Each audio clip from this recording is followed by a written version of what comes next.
السلام علیکم ورحمۃ اللہ وبرکاتہ۔ ساتھیوں، مفتی عرب و عجم حضرت علامہ مولانا مفتی فضل احمد چشتی مدد اللہ علیہ آپ نے اس جو میں نے ابھی مختصر ان کا بیان اپلوڈ کیا ہے، اس میں بھی اپنے وہی سابقہ بیانات کی طرح آپ نے ملت اسلامیہ کے نوجوانوں کو پھر سے ایک نئی روح ان کے اندر پھونکنے کی کوشش کی ہے اور وہ غلامی کے زنجیروں کو توڑ کر کے اپنے آپ کو آزاد کریں، اس طرف توجہ دلوائی ہے۔ اللہ تعالیٰ سے دعا ہے کہ رب تعالیٰ اپنے محبوب کریم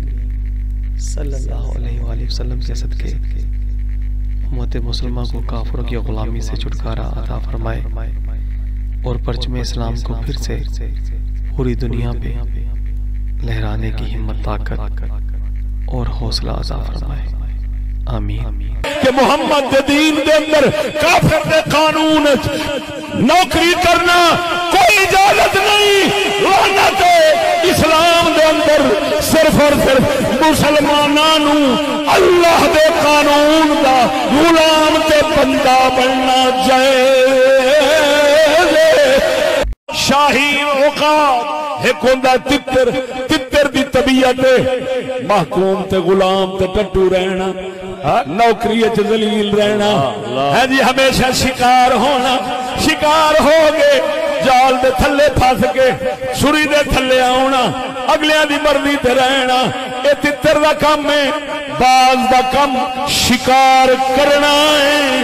شکار کرنا ہے۔ کافر دی نوکری دا جذبہ تو رکھ کے تتر ہے۔ اللہ دا قرآن شریعت اسلام اے کافران دی غلامی دا درس نہیں دیندہ، غلامی دی اجازت نہیں دیندہ، اے بازاں دا مذہب ہے۔ تو تتر ہے، اے تترا جدو تو تتر بنیا ہے، شکر ہے ساڈا دین بھی بدل گیا، دین تیرے کول بدلیا رہ گیا ہے، بدلیا دین تیرے کول رہ گیا ہے، اصلی محمد دا اسلام تیرے کول نہیں رہا۔ کیوں؟ تو تتر ہے، تو نوکری دے ٹٹو رہن دا شوق رکھنا ہے۔ سادہ اسلام بازاں دا مذہب ہے، شکر خدا دا جے میں تو اترا نوکری آلا ہے، اے میں نوکری تے کافران دی غلامی آلا دین رہ گیا ہے، بدل گیا ہے۔ او محمد دے غلامہ دا دین نہیں، محمد دے غلامہ دا دین تیرے کول نہیں رہا، مسلمانہ دا دین تیرے کول نہیں رہا، او بازاں دا دین ہے۔ مسلمان کافر نو شکار کرنا تے گوارا کر دے سن، کیا مطلب؟ کافران دے اتے حاکم رہنا تے گوارا کر دے سن، کافران دی نوکری تے غلامی گوارا نہیں سن کر دے۔ اگر ساڈا اسلام کافران دی حکومت چلان واسطے نوکری دا ذہن بناؤں دا تے پھر تے مکے چ لڑائی نہیں تھی ہونی، پھر اوتھے دا اوتھے حضور تیار کر کے تے آندے ملازم بن دے جاؤ، نہ لڑائی ہونی سی، نہ جنگ ہونی سی، نہ ابو جہل ہوری مرنے سن، نہ عرب خالی ہونا سی، نہ باہر حکومتاں قائم ہونیاں سن۔ باہر اسلام پھیلیا ہی تا ہے کہ محمد دے دین دے اندر کافر دے قانون نوکری کرنا کوئی اجازت نہیں، لعنت اسلام دے اندر صرف اور صرف مسلمانانو اللہ دے قانون دا غلام تے بندہ بننا جائے۔ یہی وجہ ہے کہ کافروں نے جو نظام تعلیم امت مسلمہ میں راج کر رکھا ہے،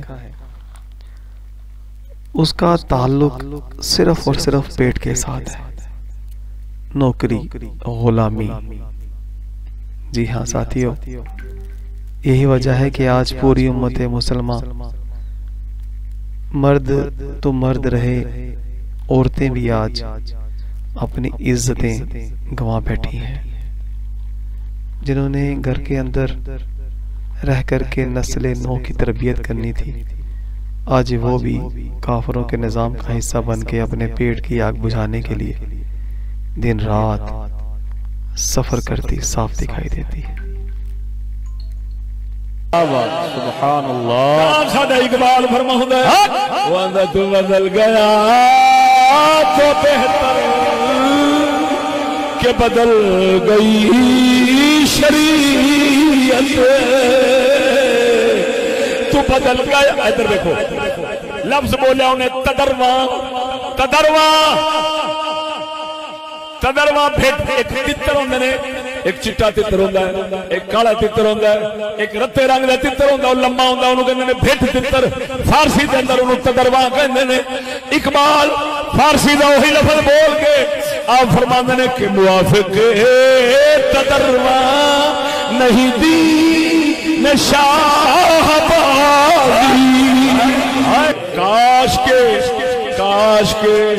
کاش کے اقبال اے پڑھاؤن والے او قوم دے پڑھاؤن والے اقبال دیاں ایہی گلاں قوم دے بچیاں نوں پڑھا چھڈ دے ہائے ہائے ہائے او بولو تے صحیح امرے ادھر ویکھ ایک ہے ہمیشہ جال کے نیچے پنجرے کے نیچے پھنس کر رہنا ہائے ہائے ہائے کسے دے ہاتھ وچ پابند ہو کے رہنا چاہے تے دلہ بناوے تے لانتی بنا کے انچا کرے تے چاہے تے انچا کرے اللہ ایک کے نہیں ہم اللہ کے بندے ہیں اللہ کے بنیں گے اور دنیا کے کافروں سے ملک چھین کر اپنی حکومت چلائیں گے ہم کسی کافر کے ماتحت رہ کر تیتر بننا گوارا نہیں کرتے ہم شاہین ہیں ہم باز ہیں اساں حاکم بننا گوارا کرنے ہیں اساں مسلمان محکوم بننا گوارا نہیں کرتے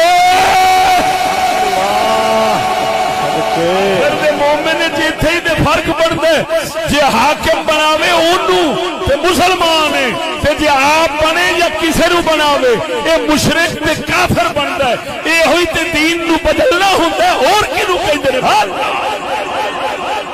کیا بات میری گل سمجھے کہ نہیں سمجھے کیا بات بے شک تو بھائی میں اقبال کا شعر پڑھ کر اس کی شرح کر رہا ہوں اپنی طرف سے کوئی نہیں کہہ رہا پہلے قرآن پڑھے بخاری دی حدیث پڑھی ایمان نال دسیا جی کہ نہیں بے شک ہن اقبال دا یہ نہ کہ اپنی طرفوں ہی بولے وہ بڑا ہی کنجر ہوئے گا جڑا یہ آکھے اپنی طرف ہے بے شک بولنے نہیں دے کیا بات سبحان اللہ تو میرے بھائی کیونکہ یہ ہے دین دا مدرسہ تو دین کا مدرسے کا فرض ہے اس کا وظیفہ ہے اس کی ذمہ داری ہے کہ مصطفیٰ کے دین کو لوگوں کے ذہن میں علمی لحاظ سے محفوظ رکھنا تاکہ لوگوں کو پتہ لگ جائے بھئی یار حضور دا دین ہے باقی رہا سیاسی حالات وہ تو بدلتے رہتے ہیں پتہ نہیں کی ہوندہ ہے کی نہیں ہونا حالت دجال بھی ہونا ہے تو حالات سیاسی بدلتے رہتے ہیں لیکن مسلمانوں نے ہمیشہ تو اپنی مدد آپ دے تحت پاویں جویں بھی ہوئے یہ انہاں معمول بنایا ہے اور یہ دستور رہا مسلمانہ دا کہ مدارس قائم کر کے تو او کم از کم اتنا ضرور ہوتا ہے کہ جڑی اسلام دی حقیقت ہے اسلام دی صحیح صورت ہے اسلام دے جن احکام نے وہ مسلمانوں نو پڑھان دے رہندے سکھان دے رہندے مدرسیاں میں کیوں تاکہ کسی بھی دور میں کوئی فرعون دا پتر آ جاوے سیاسی شیطان تو آن کے تے دین نو بدلن دی کوشش کرے تے کم از کم لوکاں دے ذہن مدرسے دی برکت نال اسلام دی صحیح شکل تے محفوظ ہوئے اس کمینے دی او تبدیلی جیڑی ہے انہوں کفر سمجھ کے تے جان دینا گوارا کرن مگر اپنے دین نو بدلن والے کفر دا ارتکاب گوارا نہ کرنا اے مدرسیاں دا مقصد ہو بے شک جی اگر مدرسے آلے مقصد نوکری ملازمت ہی بنا لین یا ختم پڑھنا تھے درود پڑھنا یا مریا پہ آئے تھے او دیتے جناب جی دعا منگنی جنازے پڑھاؤنے اگر یہ مقصد رکھ لین تو سمجھ لے یہ نامراد اوے بدل گئے جیویں پچھلیاں قوماں وچ کافر جڑے سن نا او بدل لیندے سن طاقت والے لوگ ہیں جی اینو اے نہ سمجھی کہ تیرا دین انج دا ہے. تیرا دین دے مدرسے دا مقصد ہوئی ہے کہ دین کو بدلنا کفر ہے. لہذا اگر کوئی بدلنا چاہتا ہے تو کم از کم قوم کے ذہن میں تو محفوظ ہو. سبحان اللہ. کیا بات بے شک بے شک. لیکن ایک کئی اے دین نو بدلن نہ دینا تو محفوظ رکھنا یہ اوکھا بڑے کہ نہیں. بے شک بڑا اوکھا کام ہے. یہ خالہ جی دا واڑا نہیں جی. ہاں جی زیادہ لوگ ان نہیں بن جاتے. ہر کسی کی کوشش ہوتی کہ جی میں تینوں اسی آکھی اوویں کر. اللہ زمانے دے نال چل جگ دے نال چل. نہیں سمجھ لگی نہیں. لیکن جڑے مسلمان نبیاں دے وارث علماء نے صلحاء نے مرشدان طریقت نے او پھر ہر دور دے اندر یہ ہوئی کوشش کرتے ہیں کہ چلو جے ساڈے کول سیاسی طاقت نہیں تے نہ ہوئے کم از کم روحانی طاقت تے ہے. اپنے ایمانی جذبے نال لوکاں نو دساں گے ضرور کہ حضور دا دین آ جے بدلن نہ دیا جے. یہ ہوئی میرا مقصد سی. یہ ہوئی میرا موضوع سی. انشاءاللہ العزیز اللہ دے فضل نال تانوں سمجھا دیتا ہے.